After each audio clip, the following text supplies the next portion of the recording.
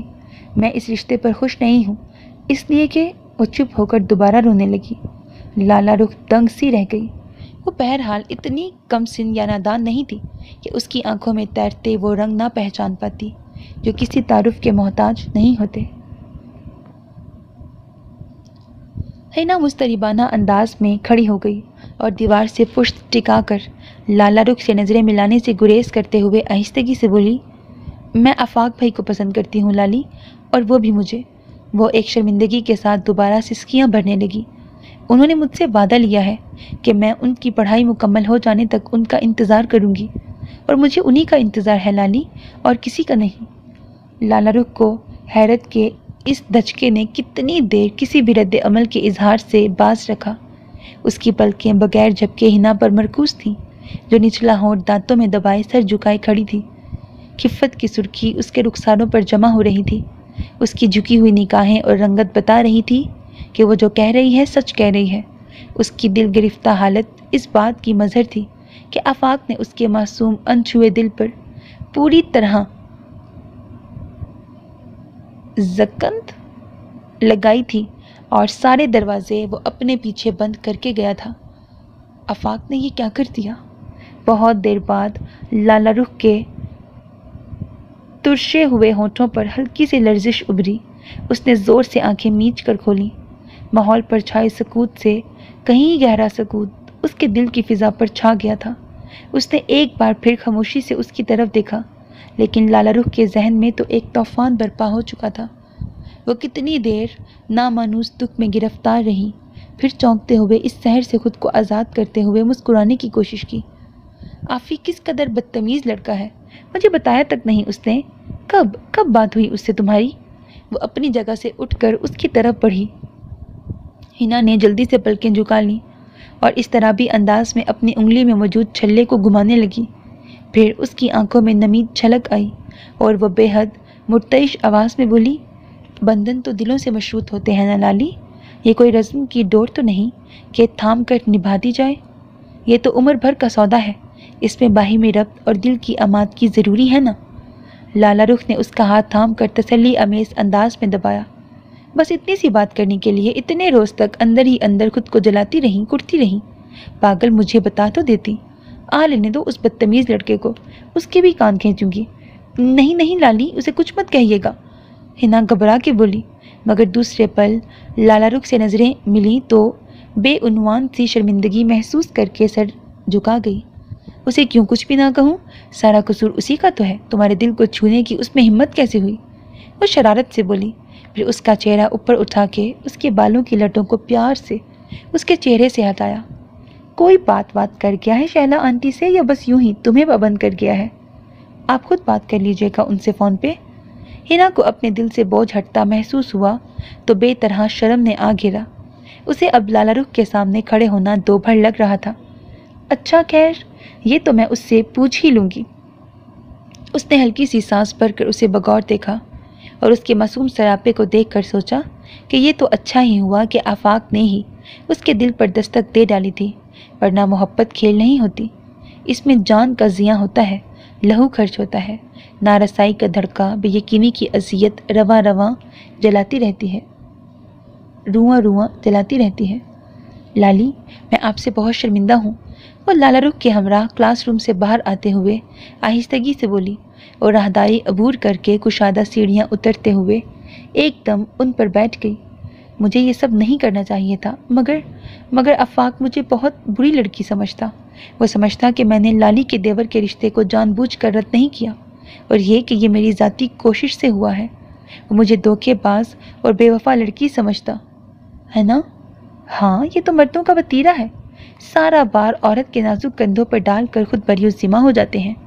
لالا رخ کے سینے سے ایک گھٹی گھٹی سانس خارج ہو گئی، پھر اس کا کندھا تھپکتے ہوئے بولی، چلو اٹھو، شاباش، پہلے ڈاکٹر صفیہ کی طرف چلتے ہیں، تمہیں چیک کرا دوں، پھر گھر ڈراپ کر دوں گی۔ اس نے نرمی سے اسے تھام کر کھڑا کر دیا۔ لالا رخ کو ایک نئے امتحان کا سامنا تھا۔ بظاہر تو اس نے ہنا کی تسلی اور تشفیع کا معاملہ کر دیا تھا، مگر خود اس کو تسلی دینے والا کوئی نہیں تھا۔ آفاق سے بات ہوئی تو اس نے اعتراف کر لیا کہ وہ ہنا کے معاملے میں سنجیدہ ہے، اور یہ کہ اس کی والدہ بریکٹ شہلا آنٹی بھی ہنا کو بہو بنانے کا ارادہ رکھتی ہیں۔ گویا اس کی موہوم سی امید بھی دم توڑ گئی۔ بہرحال آفاق اسے بھائیوں کی طرح عزیز تھا، اور اس میں ہر وہ خوبی تھی جس کی کوئی لڑکی تمنا کر سکتی ہے، مگر اس کے سامنے اب اپنے سسرال والوں کو انکار کے بعد مطمئن کرنے کا دشوار گزار مرحلہ تھا۔ تم نے مجھے کس مشکل میں ڈال دیا پگلی لڑکی؟ اس نے لیونگ روم کے صوفے پر لیٹ کر آنکھیں بند کر لیں، جیسے حالات سے اور سوچوں سے فرار چاہ رہی ہو، مگر وہ اچھی طرح جانتی تھی کہ کبوتر کی طرح آنکھیں بند کر لینے سے مسائل کی بلا ٹل نہیں جائے گی۔ حقیقت کو فیس کرنے کا حوصلہ خود میں جمع کرنا تھا۔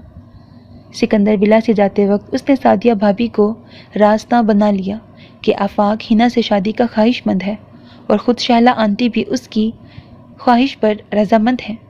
سعدیہ بھابھی کو بھی یاد آیا کہ لالا رخ کی شادی میں شہلا چچی نے مذاق مذاق میں ہنا کو بہو بنانے کی خواہش کا اظہار تو کیا تھا، مگر انہوں نے مذاق سمجھ کر زیادہ دھیان نہیں دیا تھا۔ انہوں نے ایک گہرا سانس سینے کی تہہ تک کھینچتے ہوئے لالا رخ کو دیکھا، پھر مجرمانہ انداز میں بولی، ہماری طرف سے انکار ہوگا تو تم اپنے سسرال والوں کو کیا جواز پیش کرو گی؟ انکار ہوگا نہیں، انکار ہی سمجھیں۔ آفاق سے بہتر ہنا کے لیے اور کوئی نہیں ہو سکتا۔ مگر لالی بھابھی، آپ ہی گھر کا دیکھا بالا لڑکا ہے، محب سے ہر لحاظ سے بہتر، بس آپ اماں سے بات کر لیجیے گا۔ وہ اپنا شولڈر بیگ اٹھا کر صوفے سے اٹھ گئی۔ مگر لالی، تمہاری ساس ہنگامہ نہ کھڑا کر دے کوئی؟ سعدیہ بھابھی فکر مندی سے بولی، ارے نہیں، لڑکی دینا نہ دینا ہماری مرضی ہے، یہ کوئی زبردستی کے سودے نہیں ہوتے۔ اس نے لہجے میں مضبوطی پیدا کرنے کی کوشش کی، مگر انہیں لگا اس کی آواز مرتعش ہو گئی ہے، اس روشنی کی طرح جو سائے کے ڈر سے لرزتی معلوم ہوتی ہے۔ پھر وہ تیزی سے پلٹ کر کمرے سے باہر چلی گئی۔ سو میرے عزیز listeners, this was the end of episode 4 of the novel کچھ مینو مرن دا شوق فیسی۔ Hope that you like it. اپنا بہت خیال رکھیے گا، نیک تمناؤں کے ساتھ۔ اللہ حافظ۔ And don't forget to subscribe to my channel because that's how you can encourage me, and that's the only kind of support and encouragement which I want from all of you. Allah Hafiz.